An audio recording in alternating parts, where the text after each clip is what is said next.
we will start our conversation with Aurangzeb, and I'll request you to have 1 or 2 questions for Aurangzeb because he has to leave at 1. But I don't want you to miss the chance, particularly to have a perspective from a banking sector in general, and then how that rethink is happening. So, Aurangzeb, starting with you, rethink within the banking sector. Are we bold enough? Are we thinking on those directions where we should be thinking, or we are still driving our decision or assumption based on the insecurities and something which we were doing in past as well? Are we going to see a major shift within the banking sector? Aurangzeb.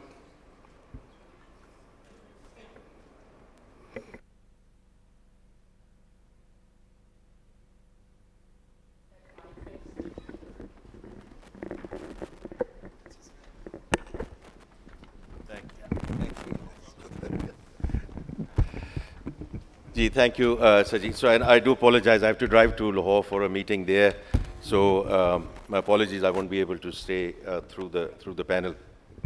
देखिए जो आपने सवाल पूछा है, from a banking perspective, we look at it from 2 perspectives, right? And it has to be from the client lens.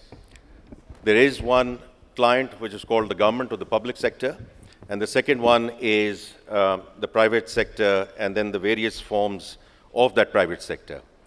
So I do want to discuss the elephant in the room, because जब banks की बात आती है तो हमेशा ये होता है कि आपने गवर्नमेंट को पैसे दे देते हैं, डिपॉजिट लेते हैं, गवर्नमेंट को पैसे दे देते हैं और उसके बाद आप कुछ नहीं करते हैं. So I do think it's important to understand that we need to get into the root cause analysis, and it starts with the fiscal indiscipline of the government.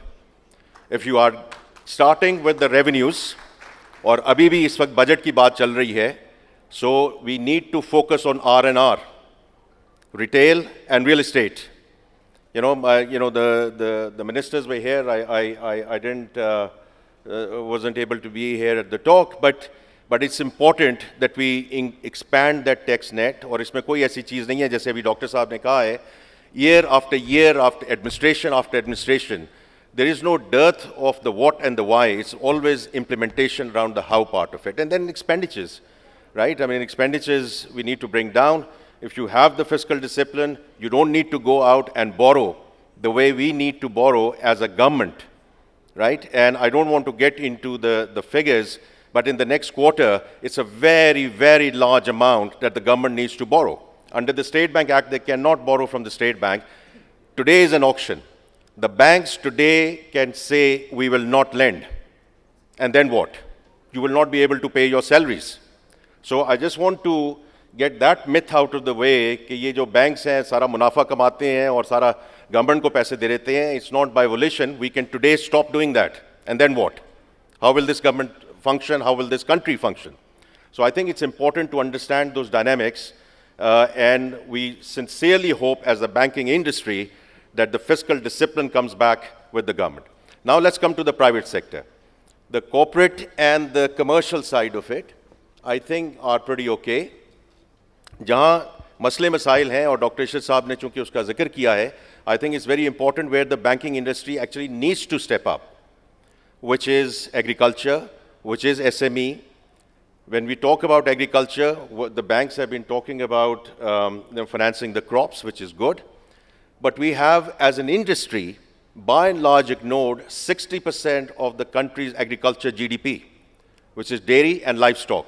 And the banks need to step up to actually start financing that in a much bigger way than what we have done. Again, the SME part of it, because you're saying what is going to change. It's again not the M part of it, it's the S part of the SME. And there the banks have to have a very fundamental rethink, because इसका जो topic भी है इस conference का is rethink. We have to stop thinking through the collateral lens. We have to start moving towards cash flow lending. And that's again, Dr. Shahzad, sorry, I keep on referring to your talk because you sort of set the tone. That's where the algorithmic learning, that's where the AI, all of those aspects come in so that we can start moving towards, as an industry, towards cash flow lending. क्योंकि जब तक हमारे दिमाग में ये collateral वाली चीज़ रहेगी, you will not have the type of SME lending in this country the way we see it in many other in many other sort of locations. And the last thing I know, Aamir is here and he's going to talk about it in a much bigger way, is around digital. And the digital is, from the banking perspective, is not an end in itself, it's a means to an end. And that end is financial inclusion, right? So अगर मैं देखूं कि HBL के 12 million clients थे till 2018. Alhamdulillah, we are now sitting at 32 million. And we haven't increased any brick and mortar branches. In fact, we have gone down in our branch network. It's all through the buyer behavior which changed during the COVID, and the way banks in general, everyone sort of stepped up in a very big way. Mobile first and everything else that sort of supports that. I think these are some of the fundamental things which the banks are on that journey, but we need to step up in a much bigger way as we go forward. Aurangzeb, I have got a follow-up question there, and that question we get a lot from our business community as well. Is it fair to expect from a bank or any business to do the role which the government is supposed to do? Isn't it fair that if you see a low-risk, high-return opportunity, why you shouldn't be going that, because you have got a responsibility towards your shareholder as well? And again, I'll refer back to the book Dr. Saab just published. They are also talking about the development investment institution who had a role to really play and bridge that risk management rather than putting it on a commercial organization. So is it fair to ask a bank to take a risk on SME when you don't have any recourse through the courts or any other data where you go for the cash flow and do not have any information, financial information, or any recourse for recovery of money?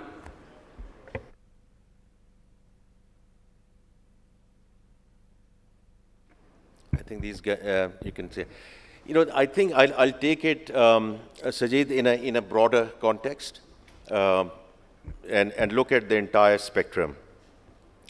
Again, I will start with the client lens and see where the government stands today, right? So the government's hand is forced today for a number of reasons. As I said, the fiscal issue is there. We are not getting the dole-outs which we used to get because of our geopolitical strategic aspects. The IMF, there is a major distrust in terms of how the country has reacted, behaved, etc. So we are going through that discussion right now with them, as we all know. And then so-called the friendly countries, right, which are not giving you deposit checks, etc. They want equity investments and they want board seats. So that entire spectrum on the government side has changed in terms of what they can deliver, or rather they cannot, right? So mera ye kehna hai ki overall from a private sector, not just the SME part, we have to now stop talking about charter of economy, and charter of economy will come in at some point in time as the political parties come in and talk about it. We have to talk about charter of business. What can the businesses do? What can the private sector do to step up, right? Because Islamabad now has nothing to give. These import-based, subsidy-induced businesses cannot survive anymore, right? So what we need to do, starting with the large corporates and commercial, and my good friend is sitting here, we need to look at our export footprint, including the multinationals. How do we actually not only cater to the local industry, but how do we make it part of the global supply chain so that you start exporting? Tariffs are important, and tariff protection is important, right? But it has to have sunset clauses. You cannot have tariff protection forever. And similarly, the subsidies thing, we can keep on asking for subsidies and they say, this is energy tariffs and all of that good stuff. And yeah, fine, but the reality is, again, as I said, if we are going to stay in the fund program, and let's hope we are going to stay in the fund program, beyond this, whichever administration comes in, post-elections in October, November, inshallah, they will still have to negotiate another fund program, which means we are going to stay in a stabilization regime, which means these untargeted subsidies are not going to be acceptable. It should not be acceptable in the first instance to Pakistan as a whole, but overall in the fund program, only targeted subsidies, the BISP discussion that we have had is the way to go.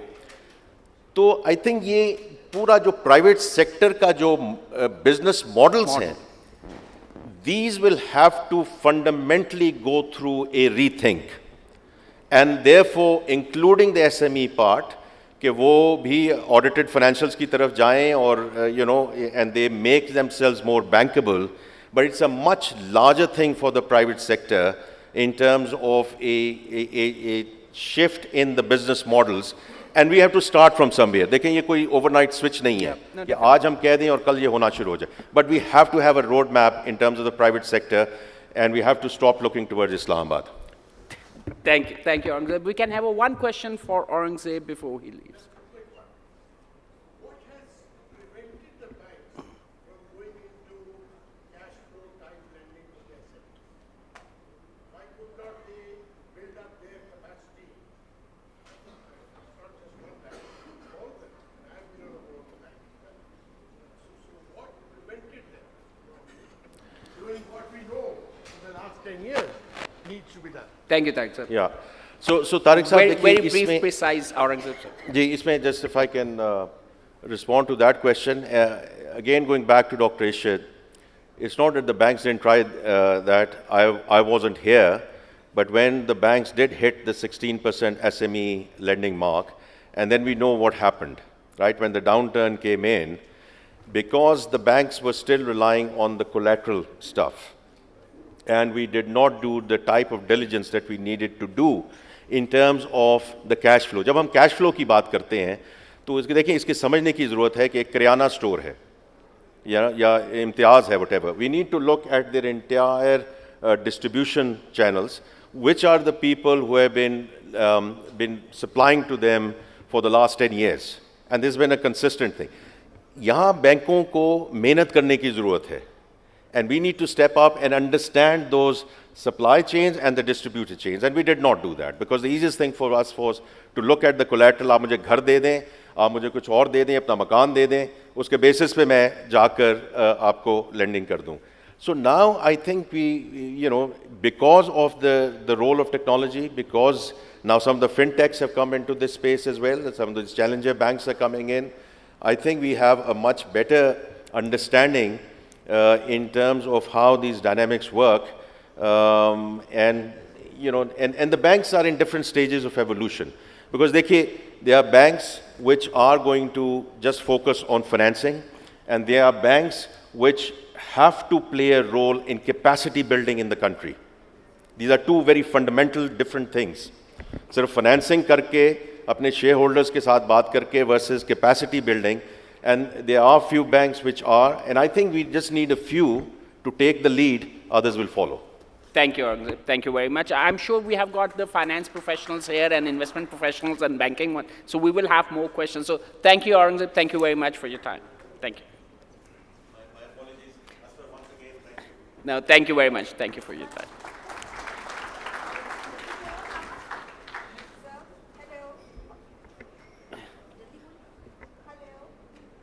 Sir Aurangzeb, if we could request you for just one more minute, I'll request Asfar and Ali Akai to please join us on stage. We have a small, I wouldn't call it small, it's a very substantial book that we are sharing with all our speakers and guests today. Thank you so much. Thank you. Thank you. I think we can, Dr. Musab, we will come to you after this one.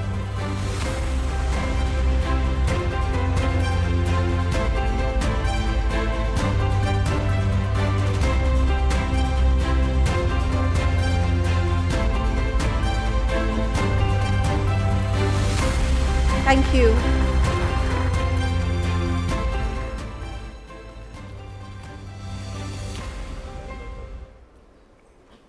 Thank you, Aurangzeb. Thank you very much. Dr. Moeed sir, I think we will like to understand, because we will be talking about the business, technology, digital, and again, the financial services and the product. But I think I would like to start with the national security. What is the big rethink happening there? What has changed? Or is there anything which has changed in terms of last 5 years, and then if we are planning future, what are the new parameters if we have to measure our national security strength or weakness? Thank you. First of all, thank you, Asfar. As always, a fantastic event you've put together, and to all the other organizers. So I seldom think seriously about what I'm going to say.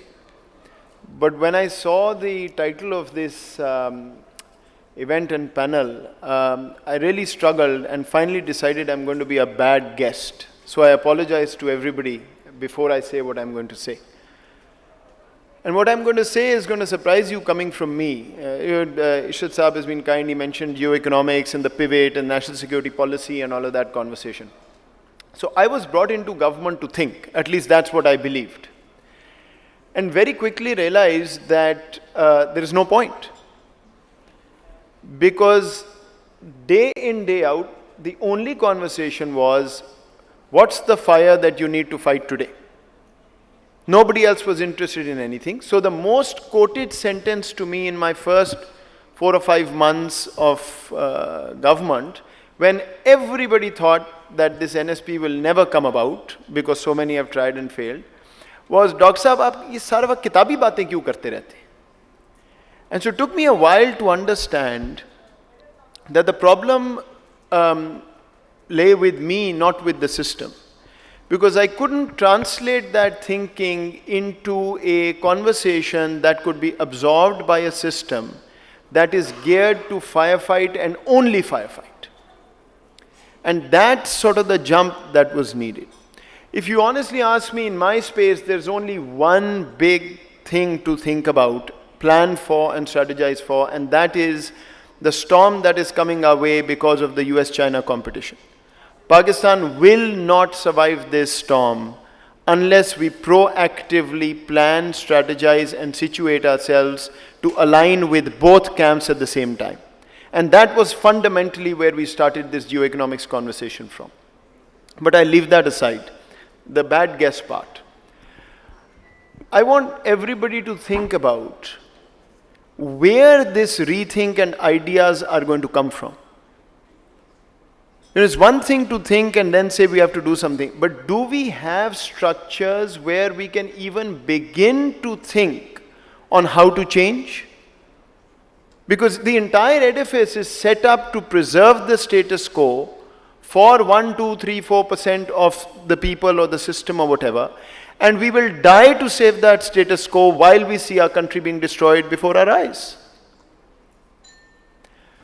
Where do ideas come from? Number one, academia, right? We can talk about the state of academia and where academia is, but the point I want to make, sitting on the other side, what I realized was there is no linkage between academia and policy, to speak of at least. Next, where do you go? You go to think tanks, right? The world has sort of a well-oiled machinery of think tanks that produce. This was an effort that we made very consciously to try and bring in think tanks and others to advise on what to do. And the amount of resistance one faced in terms of having that conversation was unbelievable, right? The other part of that is we have created an industry of think tanks, all of which are captured by the state and are responsible for being mouthpieces for the state's status quo narrative. So you don't have thinking there. Then you come inside the government. There are people here who served in the government way more than I have. Do we have a policy planning unit anywhere in the government?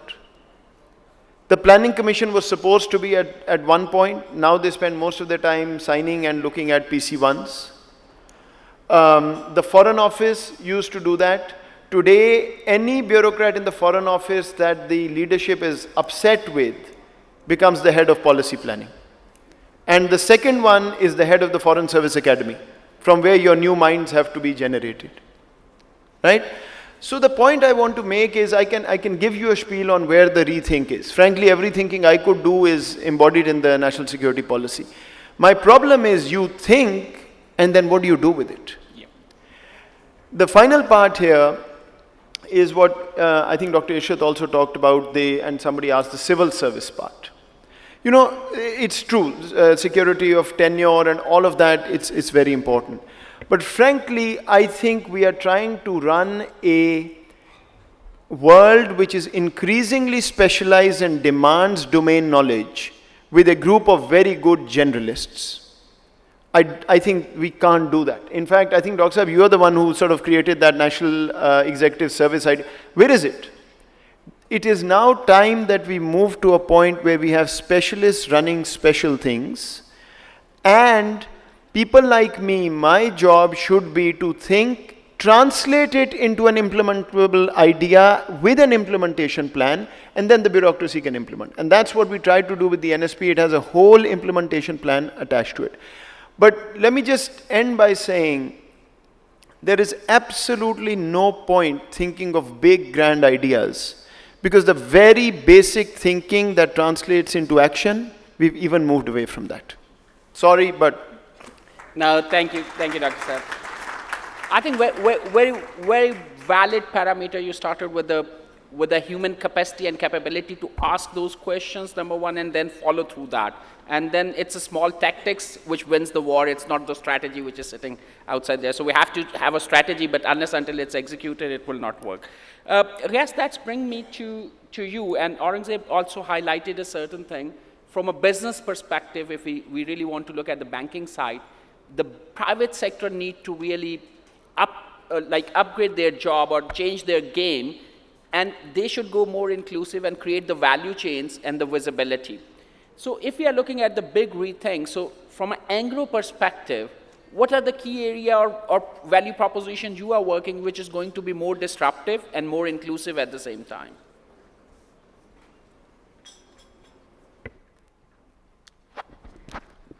Bismillahirrahmanirrahim. Assalamu alaikum, everyone. First of all, thank you to Asfar, Mr. Ali Akai, and all the organizers of this conference. It's an honor for me to be here, to be sharing the stage with all my esteemed colleagues. So, I think we've spoken about it on many occasions, and the writing is on the wall for the private sector and the private businesses as well. Gone is the time of rent seeking. So whether you talk about the energy sector, you talk about the fertilizer sector, you talk about all the other sectors which are protected, like autos, and cement, the list goes on and on and on. And there is a reason why so many of the large businesses, large groups, have not gone into more competitive export-oriented businesses, because there were a lot of opportunities available towards protected, locally focused businesses. The question is, can you blame them for that? And the answer is no. If a policy is there, if it is converted into law, passed by the parliament, what have you, every businessman is going to put their capital in an area which provides them the best risk-adjusted return, highest risk-adjusted return. Let's not question that principle. So clearly what has been missed over here, and the reason that why we are not an outward-looking economy, is because the policies were not there to promote investments in the productive sectors. So you've got real estate, you've got all those businesses which have made a lot of money, government-backed dollar returns which are very juicy, and hence not going towards competitive businesses has been a natural outcome of the policies that were there in play. Now clearly, if you look at our fiscal pool, which is obviously getting tighter and tighter, the businesses, the government being whether it's a customer in case of the power sector, whether it's a provider of subsidies in case of the power sector or other sectors, cannot afford those subsidies or those benefits anymore for the private sector. And hence, going towards competitive businesses is imperative. So at Engro also, the two big thrusts that we have, One is for all our local businesses, we ideally now want to either convert them or invest further in those businesses in a competitive framework.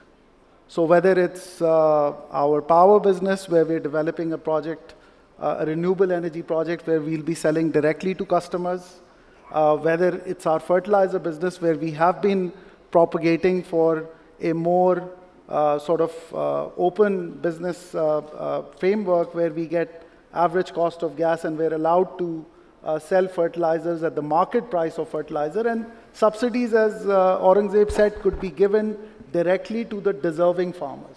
So we're propagating that. Like so many other business groups, we have not been able to make a mark as far as exports are concerned. Our turnover is well over $1.5 billion. Our exports are not even $50 million. And that is a problem. And that is something that we're trying to address actively, just like many, many other business groups, because if businesses don't increase export revenue, whether it comes from products or services, Pakistan's business model will not work anymore. Yep. So just one last thing, Sajjeed. Now, what are the two really big challenges that are in front of us from making that conversion, and I'm talking about businesses overall, from rent seekers to competitive businesses? There are two things which worry me to no end. Number one is the price at which energy is delivered to these businesses. We're producing energy at 16 cents. Most of it is dollarized. We have gas reserves which are depleting by the year. Last year, our imports were $26 billion. On current trajectory in 2030, they'll be well over $40 billion. We have to raise approximately $30 to $35 billion to increase power production from Tharkol so that it can also replace domestic gas. Electrification is the answer, and that electrification has to come from local sources. Please understand that wind and solar are not your baseload answer. And the challenge over here, and kind of what keeps me up at night, is that have we missed the boat of financing of coal projects by 20 years? And the one country which was probably helping us do that, what did we do to them? We have to answer this question. The second thing which worries me is the flight of human capital. What has happened in the last 10 years, and the reason why flight of human capital is much more critical now is because competitive businesses require more capable people. And what's happening is that we've really taken away, as a country, a typical Pakistani dream. And just 60 seconds.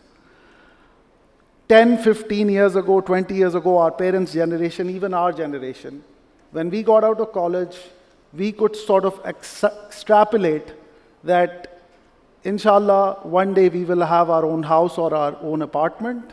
We will buy this, Honda Civic car. We may even send our kids for education outside. That was the typical Pakistani dream, and many of us have lived that dream. Today, the youth, for them, the math on this is not adding up. 20 crore रुपए का, 15 से 20 करोड़ रुपए का घर होगा, एक बच्चे को बाहर आप पढ़ने भेजेंगे, that's 6 to 7 करोड़ रुपीस. अगर आपके 3 बच्चे हैं तो 20-25 करोड़ रुपए हो गए. 40-50 करोड़ रुपए आपको चाहिए. If you're even making a salary of 10, 15, 20 lakh रुपए, please show me how that adds up.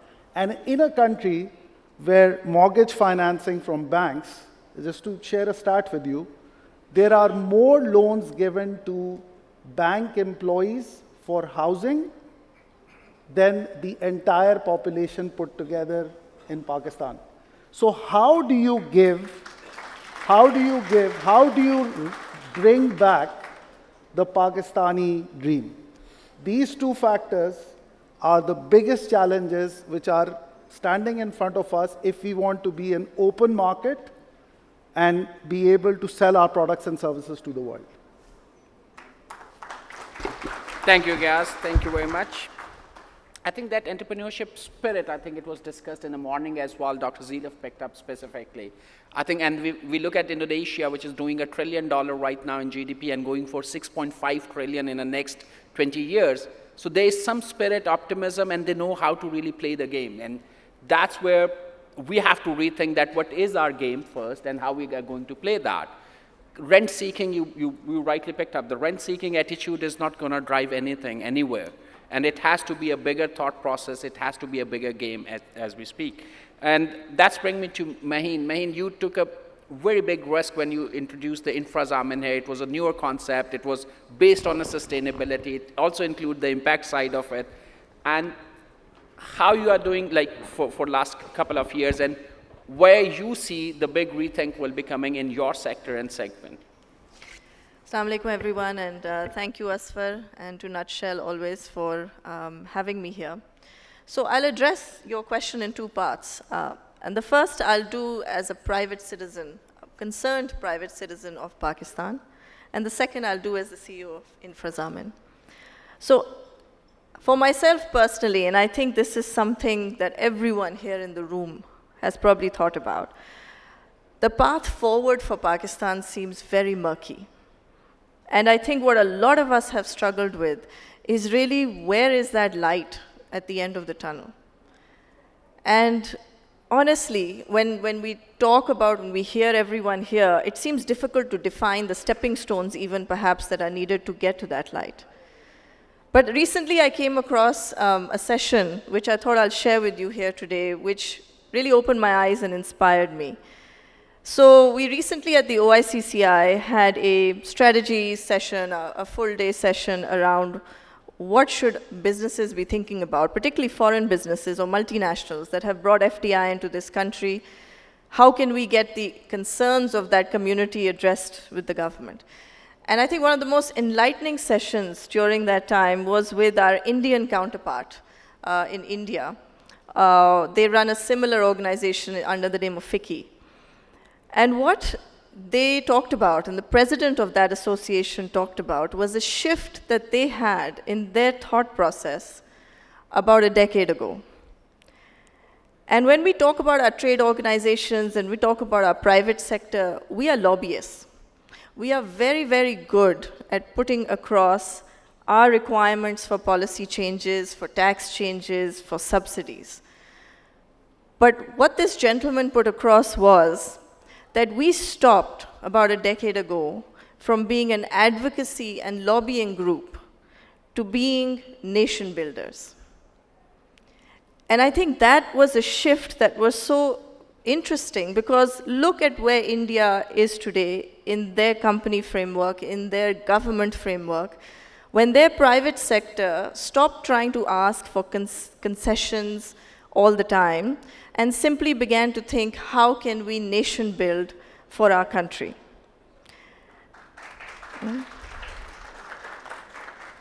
And I think that struck me because here we are sitting with various different groups here. We've talked about, the banks not being able to risk share. We've talked about corporations not being able to make decisions on the back of policy and consistency. But the reality is, if we as a collective can change our mindset in the boardroom towards nation building, imagine what a difference that could potentially make. And now I'll talk about myself as InfraZamin's CEO. So InfraZamin is a foreign company. We're a foreign investor here. And our mandate is very simple. We're here to take risk from banks, from capital markets, absorb that risk, and enable infrastructure financing to happen. And in the last 2 years, I'm very pleased to say we've already done that. We did our first transaction with HBL where we looked at cash flow lending. And we said we can accommodate the risk on cash flow lending. We will give the comfort to HBL. HBL can go ahead and lend to that sector, which they've already done. In the pipeline, we have several projects. And I think the ethos behind how we selected those projects is also interesting. So as a foreign investor, a lot of people are thinking that perhaps, you back off from looking at Pakistan as a market. There's too much, political instability. There's an economic crisis. But in reality, we are committed to Pakistan. We've already committed $500 million to credit enhancement facilities here. And over the next 2 years, we plan to double down our investment to approximately $1 billion of credit guarantees that we are looking to issue here in this market. And the sectors that we have chosen are very specific. So we are not interested in sunset industries. And I know there's a lot of pain from LCs being closed, but the reality is that companies that have been operating here for 50, 60 years and have not managed to localize or grow their supply chains, vertically integrate themselves, have to have that rethink on how they will manage that today. So what are the areas that we're looking at? So for us, digital infrastructure is a big space. At the same time, we're looking at the microfinance sector and seeing how can we develop microfinance products that would enable lending to the poorest segments of society on a very ground level basis, particularly in terms of addressing flood damage and agricultural resilience. We're looking at the water sector in terms of ensuring water stability, in terms of the infrastructure needed for it, as well as advocating with the government on how to price that water effectively so that the real benefit of water supply chains and irrigation supply chains can be built. We're also looking at transport and logistics as a key sector, both in terms of agricultural transport, as well as looking at agricultural processing. So how can we move the agri-economy up the value chain as an exporting as well as local supply delivery mechanisms. So our focus is much more long-term. These cycles come and go. We have seen political instability in multiple markets. I think the difference in Pakistan is the sheer size of the population and the sheer size of the market. And it is our hope that we are able to be part of the nation building, really, that is required for Pakistan to get to even the first few stepping stones towards that light. Thank you. Thank you, Maheen. Thank you very much. And we will have Aamir here talking about digital, but we will take 3 questions, so just make sure your questions is brief and precise in terms of to really account for the time as well. Not right now, but we will be taking, if we can raise the hand and we can have mics there. Aamir, Aurangzeb also picked up on the digital and the value chain and the flow and the cash flow. Ghias also talked about that. Maheen also talked about the digital. Dr. Saab also talked about the digital. So what is the digital right now, where we are and what we are thinking around it and what needs to be changed and what are the new parameters? What are the key questions? How we are thinking ahead? What we really need to do? So we would like your perspective around it. Okay. Thank you. Let me do the customary thank yous to Asfar and Nutshell for having me over here. I think digital is an enabler, and broadband is an infrastructure layer. I know that I represent a telecom company, and many people think that telecom is just towers and SIMs and handsets, but it's a lot more now. So digital infrastructure is the layer on which your future industries reside, whether they're going to be in banking, whether they're going to be in agriculture, education, anything, you need that layer of connectivity and a lot more.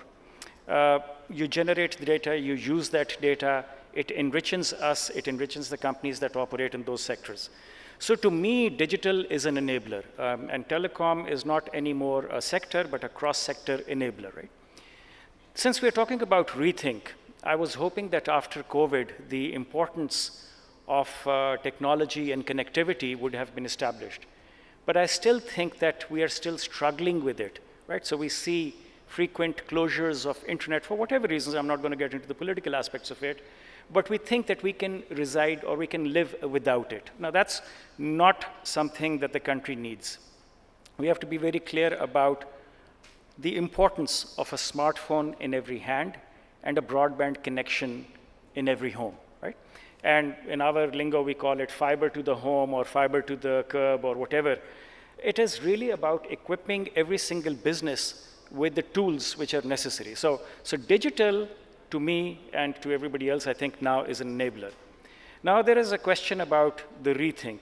And again, unfortunately, where we are right now, Pakistan, on one hand, has some of the lowest tariffs when it comes to internet, but at the same time, we have some of the highest prices when it comes to smartphones. So you cannot really have this dichotomy anymore. We have to stop thinking of a smartphone as a luxury tool. It's a productivity tool. Yes, some of us will play Candy Crush, but I think even that is okay. There's a huge market for esports. Sumail is a person in Pakistan who makes $4 million on esports. Why should we deny him of that opportunity? There is a booming TikTok industry over here, which is generating content which is liked by local people, influencers that you and I don't even know of. There's a guy from Senegal who's got 160 million followers. So we have created new things. The rethink requires us to be somewhat humble about what we know, and with a lot more hunger about what we need to know if we have to move forward as a country. I'll just take a 30-second detour on the nationalistic aspect of the rethink. I think maybe it was Khurram Dastagir Sahab who mentioned that most of the things we've already talked about, so there is no more rethink on that. The importance of education, energy, increasing our tax base, et cetera, those are not rethinks. What we need now is to move from a thinking stage to an execution stage. I don't think we need a Ministry of Planning anymore, we need a Ministry of Execution. That sounds bad, but you know what I mean, right? So we need to start executing things rather than constantly talking about what more to think. In those traditional areas, we don't need a rethink. But for the industries of future, we have to have a totally new paradigm. Thank you, Aamir. And I think the one question which Aamir brought to that, do we really have, again, Dr. Moeed also raised that, do we really know what questions we need to ask? Or are we going to go with the rethink phenomena and going to like change everything? Or we have to really do the surgical strike where it's really required? Planning is still required. We can't get rid of that planning commission. And I think the planning is, at one time, that was the strength of our organization. Particularly when I go to Malaysia or Singapore, they talk about Pakistan 5 years plan. They still talk about it. And I think the execution of that and the governance at that time was important. So if we can take questions. So, okay, so you have mic. And can we bring a mic here as well? Hello. So you go first. Yep. Your name and question. Moeed Yusuf here. My question is for Dr. Moeed Yusuf Saab. Sir, you have mentioned the policies, जैसे आपने Islamabad security dialogue की बात की, वहाँ पे जो policies बनी, इससे पहले नेशनल एक्शन प्लान बना, उस पर कोई अमल नहीं हुआ. रिसेंटली नेशनल सिक्योरिटी पॉलिसी जो आप लीड कर रहे थे और is a national security adviser, उस पर फर्दर कोई काम नहीं हुआ. हम 75 साल से सुन रहे हैं security, financial security. National security policy में भी यही एक प्रायोरिटी पे रखा गया. सर, आपने हर्डल्स की बात की, कहाँ पे आपको हर्डल फेस करनी पड़ी? लाइक रीथिंक की बात करें, वेयर इज द पॉइंट? क्या हर्डल्स सिविलियन अथॉरिटी की तरफ से थे या the non civilian authority? So Dr. Moeed, the question is where the hurdles are. What stop us from moving it? We could be here all day and night if you want a real answer to that. So I'll skip that. You see, I think one of my learnings in the policy space is the conversation can never be about hurdles. It has to be about how to overcome those hurdles. So to me, it's not as important who was doing what, but how do you get over them is the question. And there is where what I said earlier, let me put it a different way. Policy making is like a conveyor belt. You think about something, you create that idea and translate it in a way that those who have to implement understand what you want done. Then they apply the rules of business and every other law attached to that and create an implementation plan that gets implemented. In our case, that entire conveyor belt is broken. Right? First, the people who have to generate ideas are not in government. They shouldn't be in government. They should be outside government, and they need to create those ideas and funnel them in. Then you've got the agents who need to implement, which is the bureaucracy. They need to be able to translate that into whatever has to be implemented. वो conveyor belt operate नहीं करती the way it should, because, as I said, the system doesn't know how to ask the right question. But then you've got these sort of think tanks, universities who are not able to do what they're supposed to do because of this break in the conveyor belt. But most importantly, I think the entire incentive structure is to preserve the status quo. So, you know, when I look at people I worked with, anybody and everybody who was a risk taker is regretting it today. I'm not talking of anything political, just generally, for one reason or another. And when you're thinking of change, you know, change starts from risk. The risk, yeah. I think that's really where I think fundamentally, to me, the problem is. So stop talking about the big things. I think prioritize the 5, 10, 15 things that the government of Pakistan, state of Pakistan needs to do. Create KPIs and think of Pakistan government as a corporation. Just run it as a private sector corporation, you'll get results. Thank you, Dr. Saab. Yeah, please. Can I? Thank you. Assalamu alaikum. My name is Aamir. I'm also a Fulbright scholar, went to Columbia University and studied international affairs. All the solutions and the problems that we're talking about today, how about we also analyze the way Pakistan has become a security state? It has always been there like that, and our security lens sort of pushes us to look at everything through realism, whereas we need liberalism and constructivism. And my question is from Dr. Moeed, that how will this really translate into anything if we don't have a political stability, if we don't have good relationship with our neighbors, if we don't move away from our realism and the security challenges? Thank you very much. Again, back to you, Dr. Anybody else want to pick up or add? Doctor, you can start, and we can ask one of a comment from somebody else. I mean, the way I would put it to you is, you know, I think we are in a particular point in time, and perhaps there's an undertone to that question. States have compulsions, and states make decisions based on the environment they operate in, right? So the argument of Pakistan having moved in a particular direction, for good or bad reason, they were rational people thinking rationally made those choices. But if you pick up the national security policy, for instance, it gives you a very clear pivot, right? It talks about geoeconomics, talks about neighborhood, talks about where we want to go, economic security as the fulcrum. Those decisions were made by the leadership, not by me. Everybody was involved, right? The entire federal government, the prime minister, the military leadership, the provincial governments. That means there is a clear rethink in the structures of the state on where we want to go. The question is, how do you implement them? And that's the conveyor belt that I was talking about. And yes, when you're so politically unstable, when the only conversation is whether you'll survive tomorrow or not, it's very difficult. And also, let me sort of tell you something that's depressed me tremendously in the last 2 or 3 months.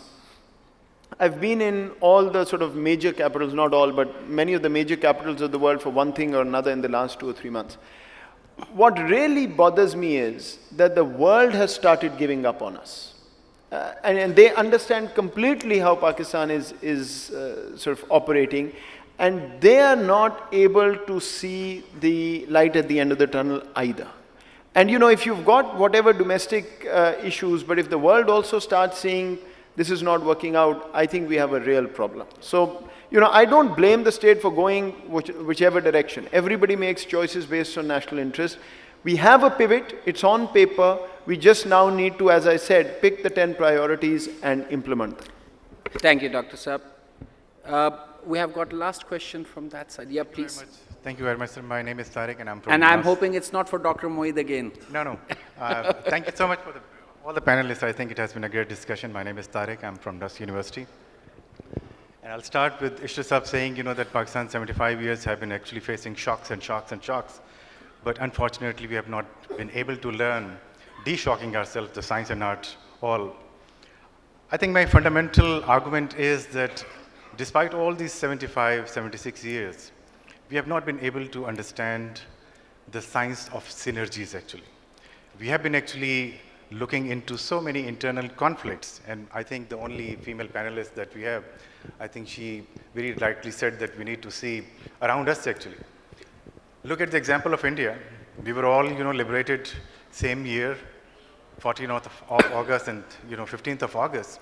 No. India 20 years before decided that they are going to be the pharmacy of the world. If we can have a question, please. We can have these discussions. My question is, that how soon are we going to take advantage of synergies creating inside that can benefit for Pakistan? For example, our trades to India, for example, or our trades to Afghanistan, or Iran, or China, for example. I think this itself is a great opportunity that we have not been looking at from a foreign policy perspective. If that could be a discussion, we can conquer ourselves very nicely. No, thank you very much. I'll restrict it to the synergy around the trade in the region, right? So let's keep the question. Otherwise, it's a very open-ended question around the synergy. So if we can have a quick comment from a business side first, how you see the trade in the region and the role it can play, and if you want to add something up.